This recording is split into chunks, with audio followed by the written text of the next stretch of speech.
Welcome, and thank you for tuning in to the Sunday services at Center for Spiritual Living, Denver. We are a loving and prospering community in the heart of Denver and online. We now conduct hybrid services at the historic Grant Avenue Community Center and Sacred Place, located at 216 South Grant Street, Denver, Colorado.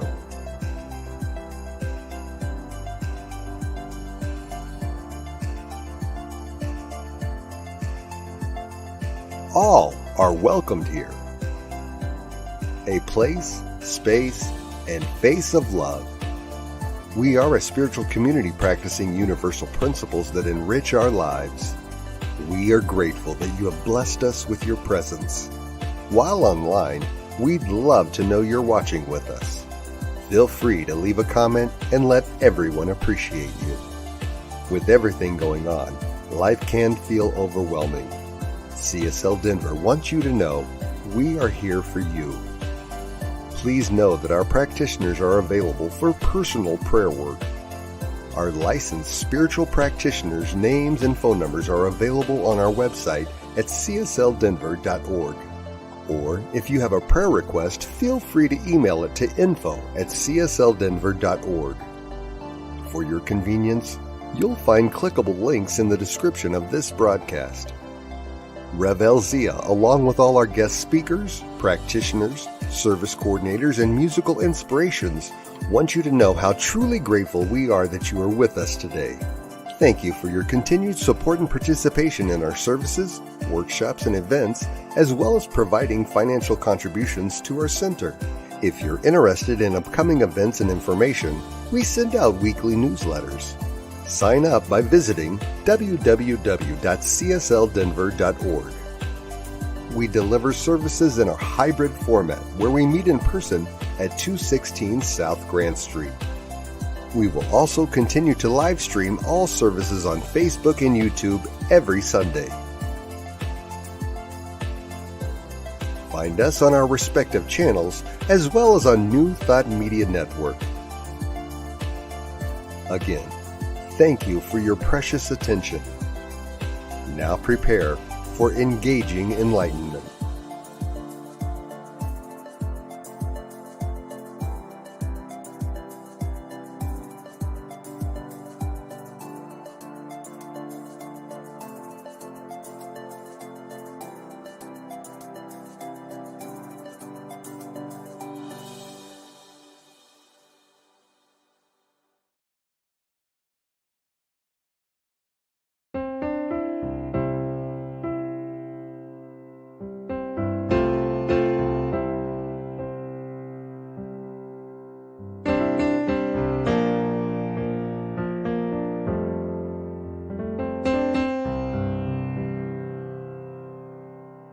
There is a garden where dreams come true, a beautiful garden where God's grace blooms. There is a garden where everything grows, a beautiful garden where love is sown. And in this place of light and love, you can have anything that you're dreaming of. There is a garden where dreams come true, a beautiful garden. That garden is you.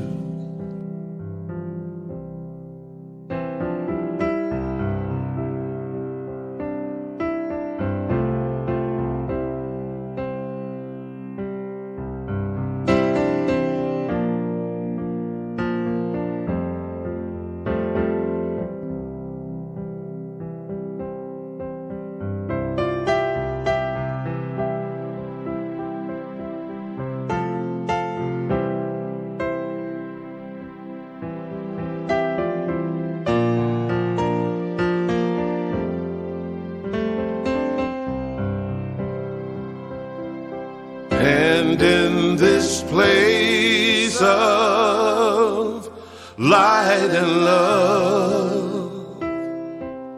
You can't have anything that you're dreaming of. There is a garden where dreams come true. A beautiful garden, that garden is you. Such a beautiful garden, that garden is you.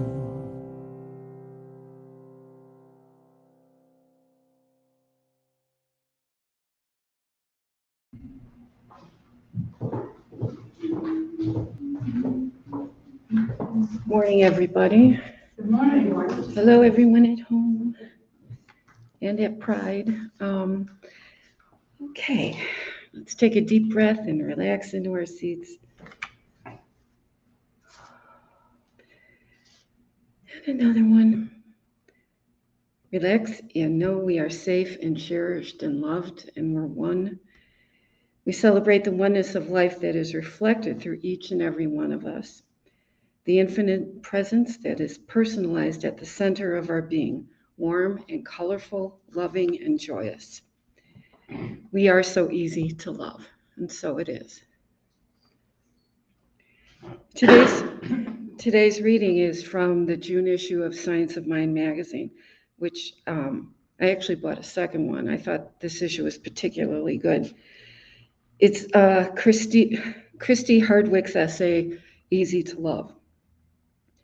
A poet friend of mine did a reading in which she said, "You are so easy to love." She repeated it over and over, and I noticed people in the audience began to cry. Sometimes we can be so hard on ourselves. I know I can. I go over all the things I haven't done right, the things I haven't done at all. I criticize my doing and my being. I look in the mirror and I wonder if I'm as lovable as I am. I am deeply grateful for the lessons of Science of Mind and other new thought teachings because they have helped me recognize the truth of my being. I am not my outward appearance. I am not my accomplishments. I am not my progeny and their accomplishments. I am not my possessions or my bank account. I am not my social circle. What I am is an individualized expression of the one life, and my divine essence, my divine essence is the perfect pattern of that which created me. Deep within, when I'm still and quiet, I am flooded with understanding, and I know myself to be one with the all. I look past the presentation and see presence within. My poet friend, I am so easy to love, and so are you, and so are we all. We are all so easy to love. And from his book, A New Design for Living, Ernest Holmes writes, actually, we seek to discover ourselves, that which is back of what we appear to be. And now we're in for a treat. Here's the music of Bob Sima.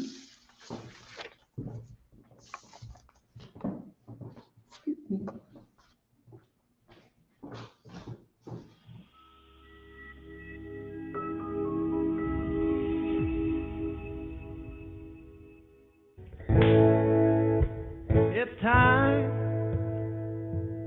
It's time.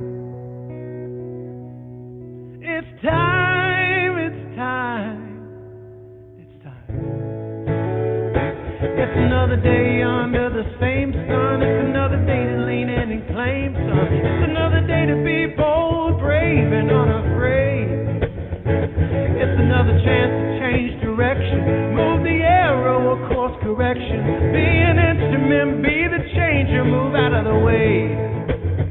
So if your glass is half empty, then fill it. If it's overflowing, then spill it. Open the mouth and thirst in the souls that hurt.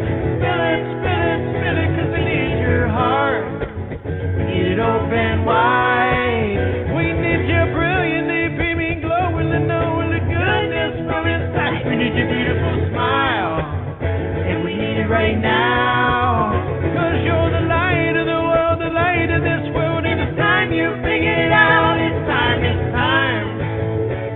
It's time. It's time. It's time. It's time. Yeah, you're the answer. It's perfect timing. There ain't no use in hiding in disguise. You're the universe in a static motion. You're the elixir, the magic potion. For a world that cries for what's behind your eyes. So if your glass is half empty, then fill it. If it's overflowing, then fill it. Over the mouths that thirst and the souls that hurt. Fill it, fill it, fill it, just beneath your heart. Eat it open wide. We need your brilliantly beaming glow and the knowing the goodness from inside. We need your beautiful smile, and we need it right now. 'Cause you're the light of the world, the light of the world. And it's time you figure it out. It's time, it's time. It's time. It's time, it's time, it's time, it's time, it's time to be true, to be the beautiful you, to let your soul smile through your eyes. Because you're one little light can light 10,000 more. Together we will, together we will. It's time. It's time. It's time. It's time. It's time. Yeah, there's a celebration in the streets. Brothers and sisters, they finally meet. All these orphans under the same sun, same sky. There's a glow on the horizon. Shiva calling, Shakti rising. There are so many signs, signs, signs. And we need your heart. We need it open wide. We need your brilliantly beaming, glowing, knowing the goodness from inside. We need your beautiful smile, and we need it right now. 'Cause you're the light of the world, the light of the world. And it's time you figured it out. It's time, it's time.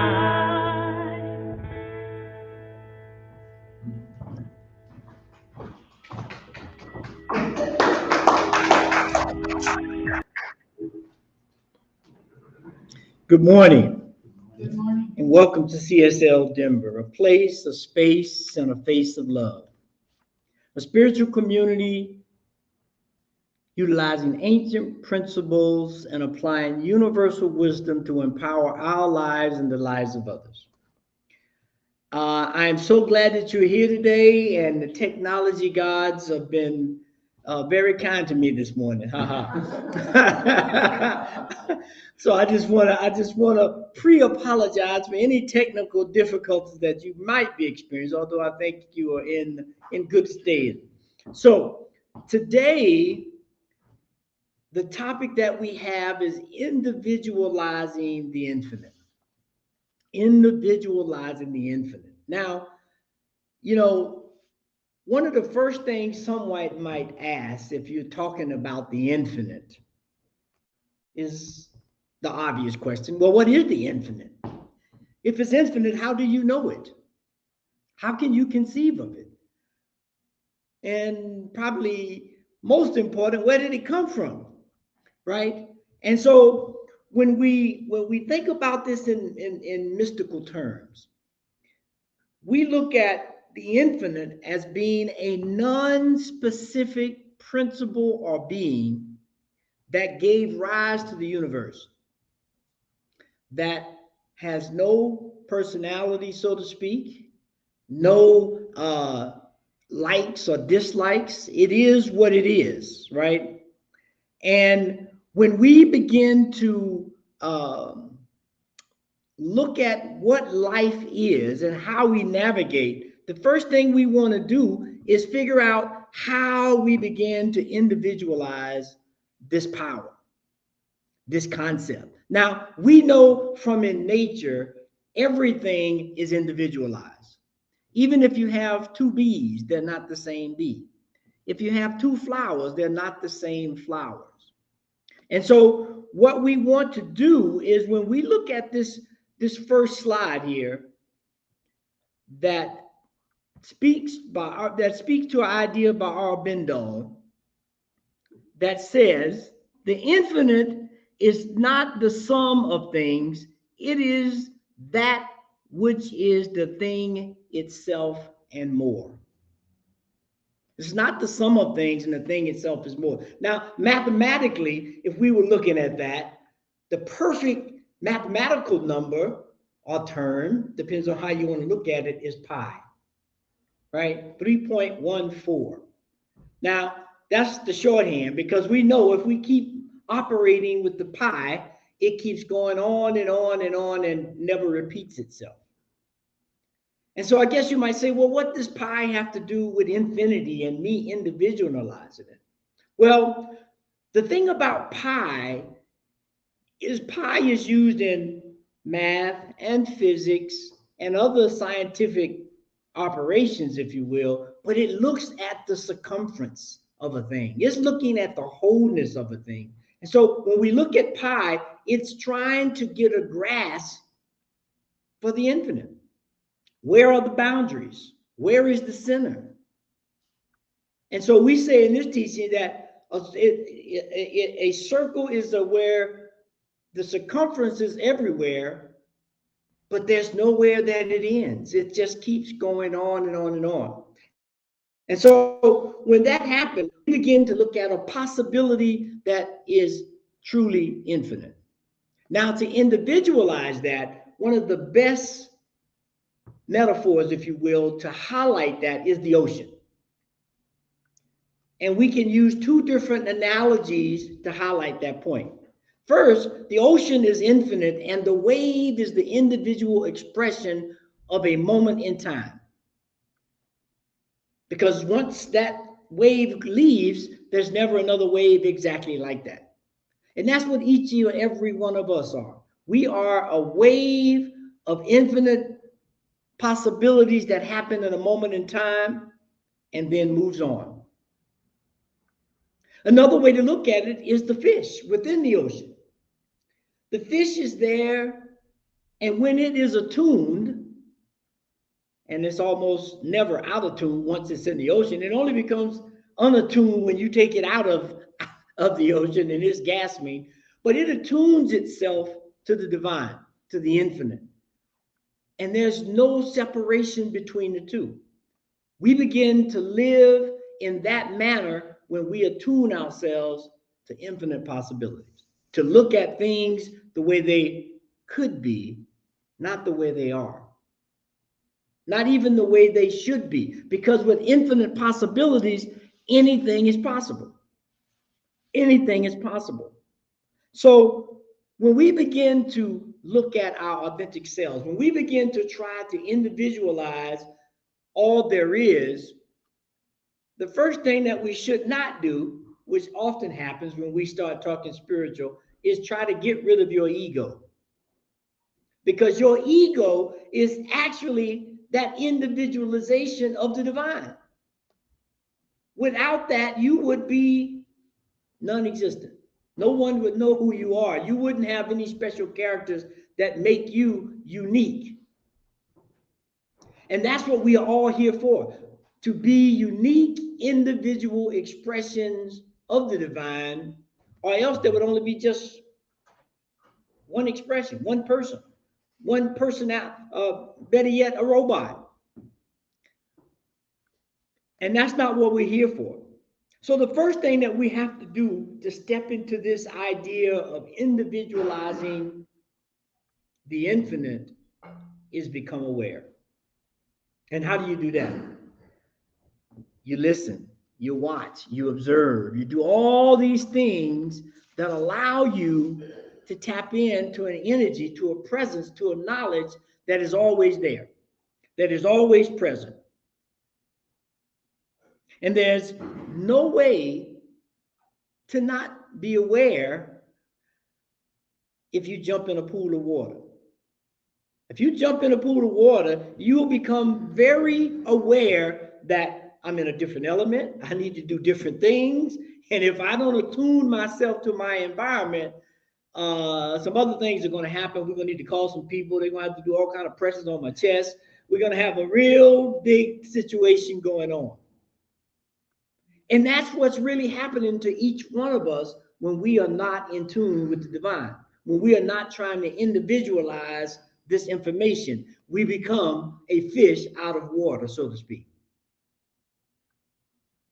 And if you've ever seen a fish out of water, it is not happy. I just caught some last week with my grandkids, and them fish were not, my grandkids were very happy. Them fish were not happy. And so just think about that for yourself. Are you feeling out of tune with reality?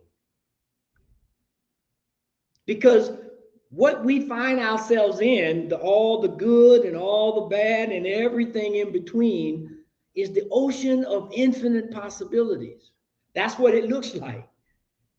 There's no guarantee that the infinite possibility is going to be something that we like. It may be something that we actually dislike.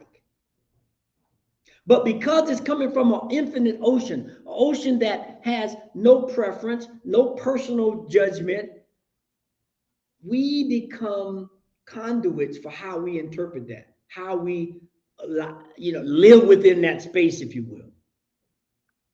And so this is how we begin to individualize the infinite.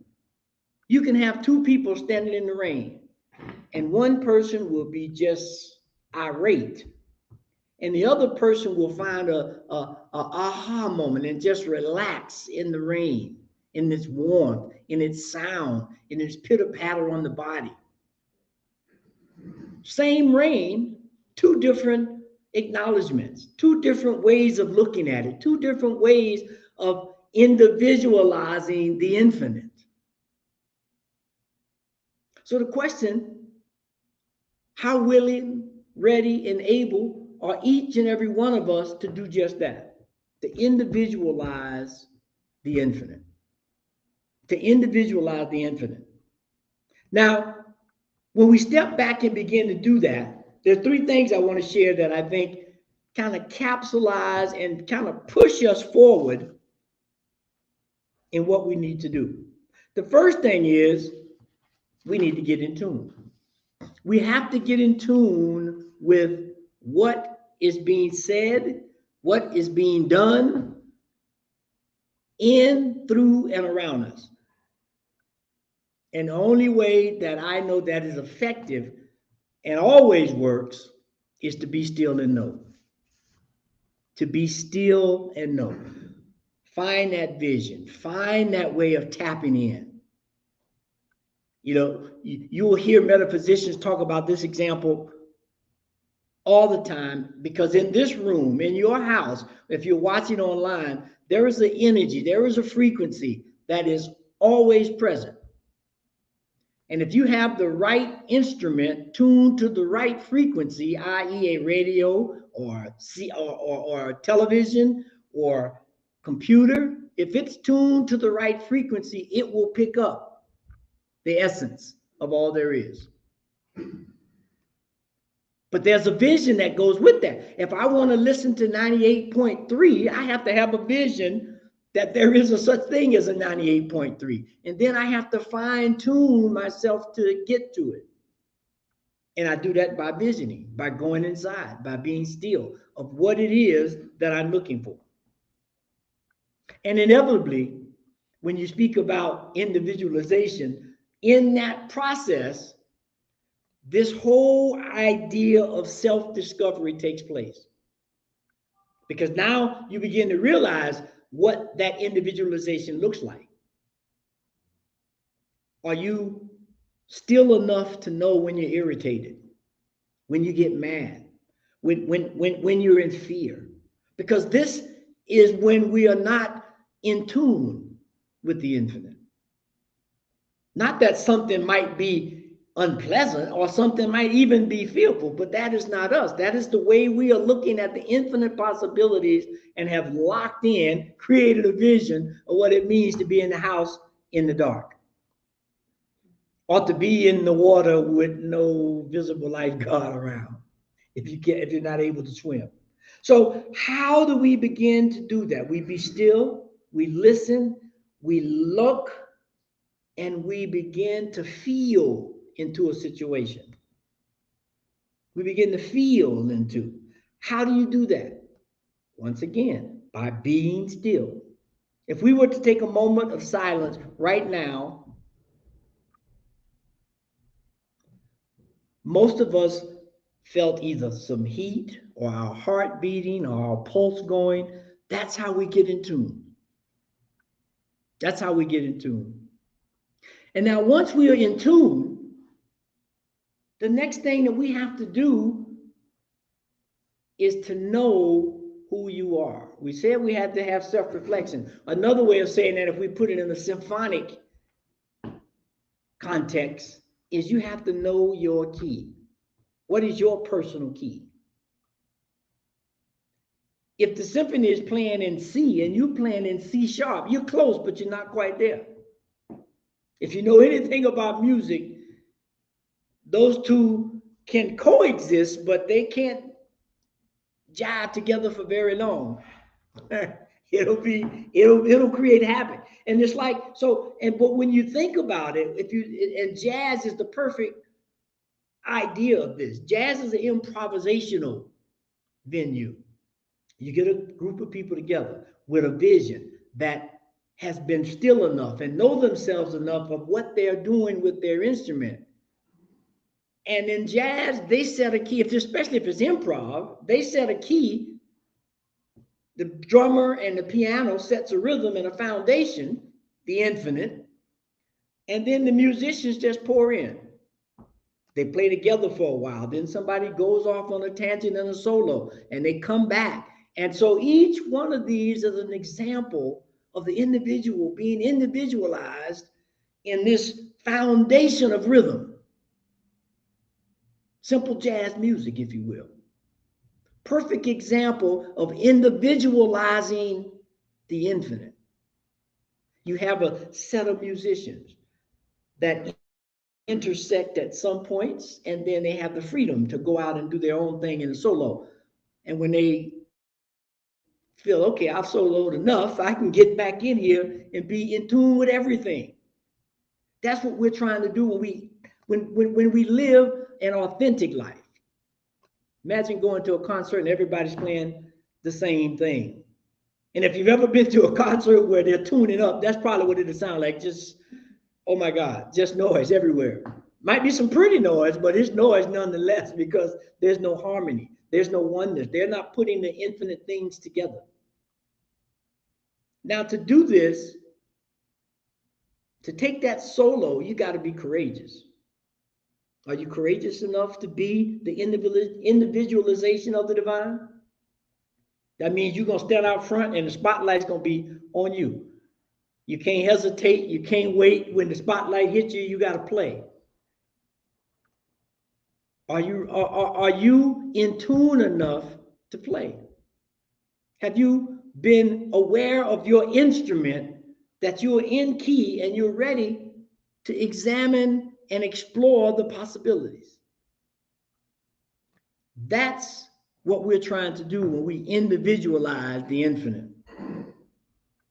But we individualize the infinite. And one of the things that I think that's not talked about that often in this is we have to challenge the status quo if you're going to individualize the infinite. Because most people, and I might be stepping on some toes, maybe my own when I say most people, we want to fall in line. We want to be acceptable. We want to be fitting in with everybody else. But when we look at all those individuals that have made an important, lasting contribution to society, almost to a person, they were a minority of one. If you look at Jesus, he was one minority shouting in the wilderness, if you will. But he was in tune with the infinite, and he said, I am going to personify this energy. If you look at Buddha, you look at Mahatma Gandhi, you look at Martin Luther King, you look at Muhammad, any of these, any idea I would submit that has been lasting and innovating They were a minority of one, and they did not stay with the status quo. They challenged it. They challenged it. And as a result of that, we know about Jesus however many thousand years ago. We know about Muhammad, same thing. We know about Buddha, the same thing. We know about Confucius, the same thing. Are we going to follow in those footsteps? Not that we might be rabble rousers. I don't know. They call it that sometime when you go in New Thought, that we're challenging the status quo. But that's okay. If that's what it takes for you to get in tune with all that we are, all that you are, then do it. Because we know that there's a power greater than us and we can use it. And that there is an intelligence that surrounds us that will allow us to make the right move at the right time with the right people, if you will. Now, once we've done that, once we got in tune, we got a vision, and we know the key we're playing, we got a vision. I always save the hard point for last, and that's practice, practice, practice. You have to practice being you. That sounds silly, maybe, but you have to practice being you. Because if you don't, now this may sound weird, somebody else may try to take your place. How many facsimiles of yourself do you think are out there? Or, even worse, how many of us are trying to be facsimiles of somebody else? Right? If we stick with that same musician motif of jazz, a great musician will tell you, don't be like me, be you. And to do that, you got to practice. Now, you may start with my improvisational skills or with my foundational way of looking at the music, but ultimately, you got to put your own stamp on it. Because I used to play sax, and I'm going to leave that alone. But I most definitely was no John Coltrane. I was definitely not my homeboy, Cannonball Adderley. But I did play the sax, and like I said, I'm going to just leave it at that. I did not individualize that instrument. But that's what we have to do. We start with the infinite, all there is, and then we put our own stamp on it. We put our own authentication on it. And that takes practice. I may start with Coltrane, and then I may mix in a little Sonny Stitt, and eventually I'm a new musician. Excuse me. And to practice, practice, practice means I have to stay open to the possibilities. I have to stay open to the possibilities that maybe one day I could be as great or greater than some famous musician or some famous artist or writer or lawyer. Pick a venue. It doesn't matter. But when we do this, we step outside of our limited thinking, our fears, because we don't really believe in the infinite. We think there is a lack. We think there is a shortage. We think there's something missing, that Coltrane had something that I didn't. Well, he did. He practiced. I didn't. I'm just going to be honest. He practiced more than I did. If I'd have kept practicing, I had a chance because all the possibilities were right there. So practice, practice, practice. And the last thing about this practice approach, you have to let go of attachments. Yeah, I was attached to Coltrane. I was attached to Coltrane. I was attached to Charlie Parker. I was attached to Cannonball Adderley, all these Sonny Stitt, all these great saxophonists. But that was the problem. I was attached to them. I wasn't attached to me. I was trying to play like them as opposed to playing like me. So I had to let go of those attachments. I wasn't as successful with that as some other things, so I don't play saxophone anymore, nor clarinet. I played both, and I don't play either one anymore. And that's because I didn't individualize the infinite through me, through those horns. So the question is, are you individualizing yourself? Have you taken your instrument called you and fine-tuned it and come up with a vision and set still enough to know what key you should be playing in? That's the question. Now, when you can really figure that out, there's that song, Ain't No Stopping Us Now, We're on the Move. That's what will happen when you're able to do that. When you're able to do that. And now, you know, there is this idea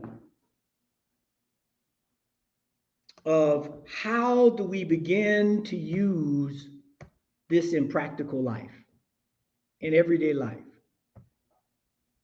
And as I said, the technology gods are really, I'm not in tune with something this morning. I'm just gonna say that way, because my technology is lacking, but my vision is not. My practice is not. And so with that, as always, we have this call to action that we want to bring forth that says this. The first one is, what can you do this week to understand your individual expression of the divine better? What can you do this week alone, that will make you more in tune with the infinite, that will allow you to see more possibilities? Because when you can sit still and do that, now you got options. Now you got a chance to practice. Now you got a chance to test it. That's the first thing. The second thing is this. You got to find your peeps. You got to find your band. You got to find your crew to practice with. You can solo, but for so long, and then you're going to get burnt out. So you got to find your band. You got to find your peeps to get together to help you utilize and actualize these individual infinite possibilities that await us all. When we do that, it's like coming home. And I'm sure a lot of us, if not most of us, and in fact, if not all of us, when you're around a group of people or you're in a certain setting, you know when you find your peeps. You know that. Things flow easily and effortlessly. You can have misunderstanding but not be misunderstood. You can move from one level to another level, and if you slip and fall, your people might just hold you right there till you get your balance again. That's what we're looking to do when we individualize the infinite, because we will attract to us, we will draw to us everything we need, because everything is infinite. Everything is infinite. And so when we allow this to happen, we become individualizations of God. And so to anchor that in, we have this affirmation that I'm going to read. I am the architect of my life. Individual with person and with purpose and grace. And there is nothing or no part that I cannot access. And I kind of ad-libbed there because I told y'all my technology is not teching this morning. But if you're watching online, you'll see that screen. You'll see that affirmation, because we have to be the individualization of the divine each and every day in every way. And so with that, let's go into prayer.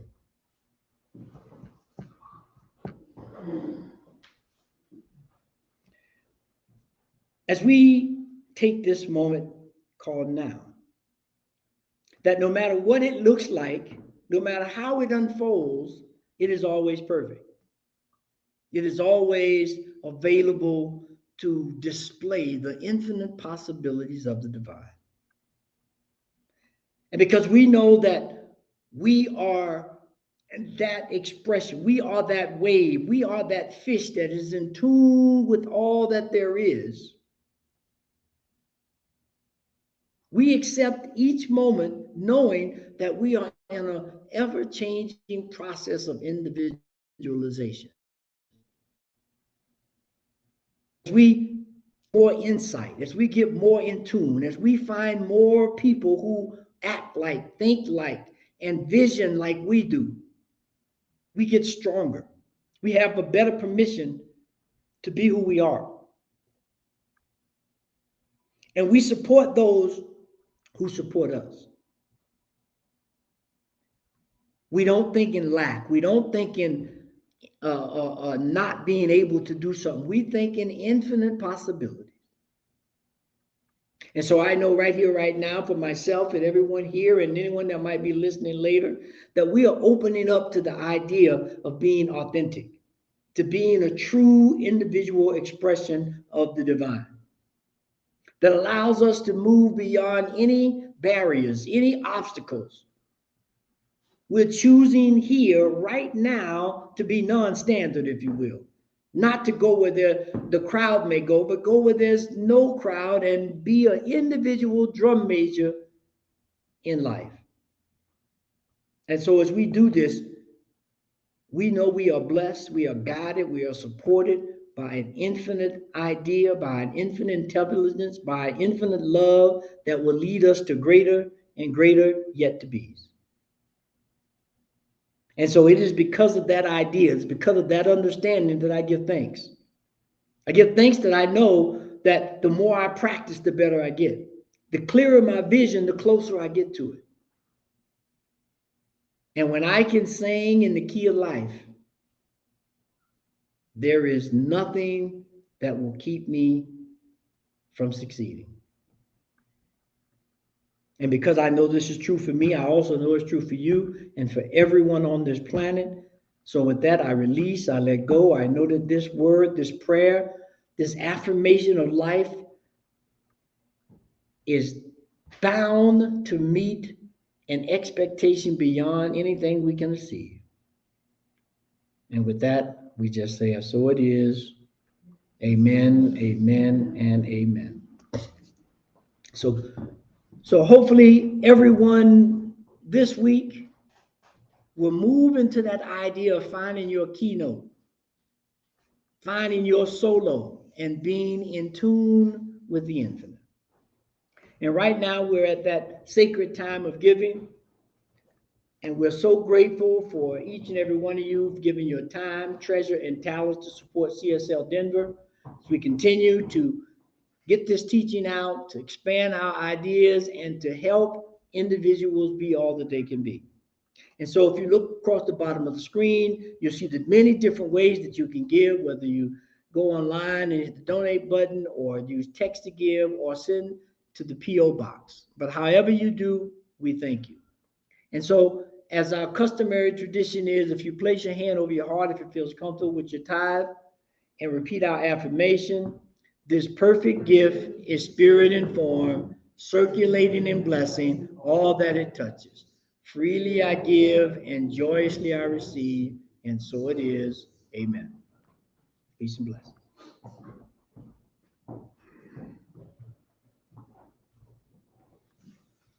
As we usually mention, if you would like to hear some good news of the world to affirm the good in the world, we have a link on our Facebook page called And Now the Good News. This program is put together by New Thought Media Network and airs on Fridays at 5 p.m. Mountain Time, or you can watch these anytime during the week. So you can just go to the Center for Spiritual Living Denver Facebook page and click on any post that says And Now the Good News. And as we've said before, New Thought Media Network offers all kinds of listening things, programs, radio, all of that to help keep you uplifted during the week. And we have some older Science of the Mind magazines that are for free that we've gathered during the pandemic that need to find new homes. But we also have the June and July issues of the Science of Mind magazine, and would appreciate if you want to take it to give us $4 in exchange for that. So let's close out with Chris Chickering singing A Prayer for Who We Really Are. Please join us in fellowship afterwards.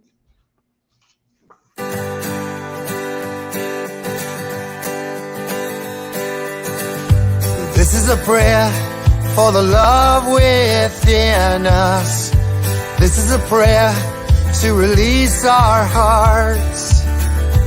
This is a prayer that we carry with us. This is a prayer for who we really are.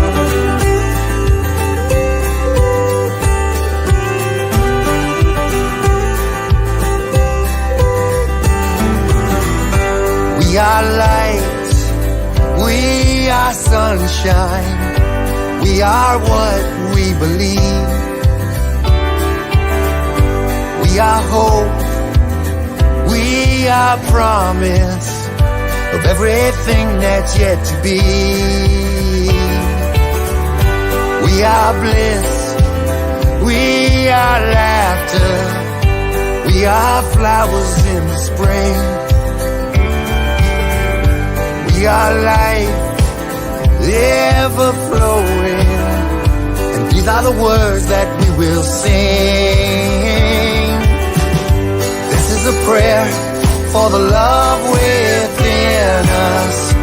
This is a prayer to release our hearts. This is a prayer that we carry with us.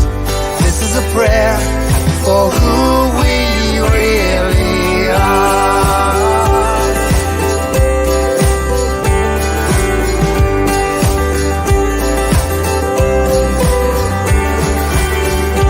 We are strong, we are fearless, we find the comfort in our souls. We are real, we are open to the destiny that's ours to hold. This is a prayer for the love within us. This is a prayer to release our hearts. This is a prayer that we carry with us. This is a prayer for who we really are.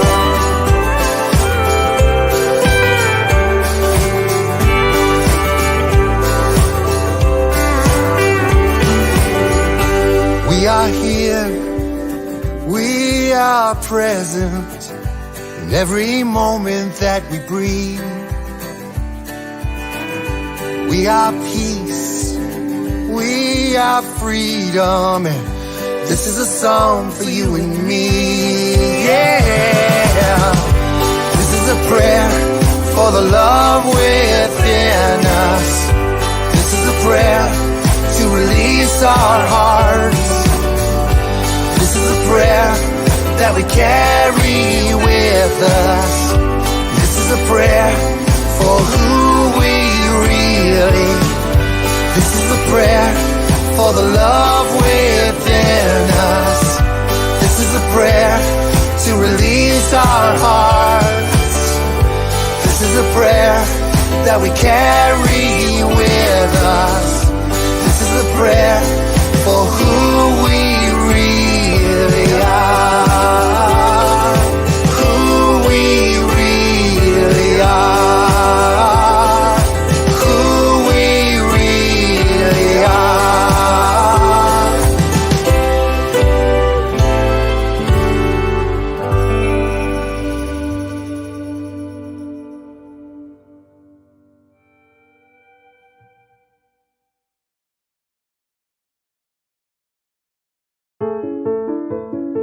New Thought Media Network. We are a global broadcast network of positive music, media, and entertainment, inspiring humanity's evolution along the journey of enlightenment and creating a world of love, peace, empowerment, and prosperity for all. New Thought Media Network. Positively inspiring.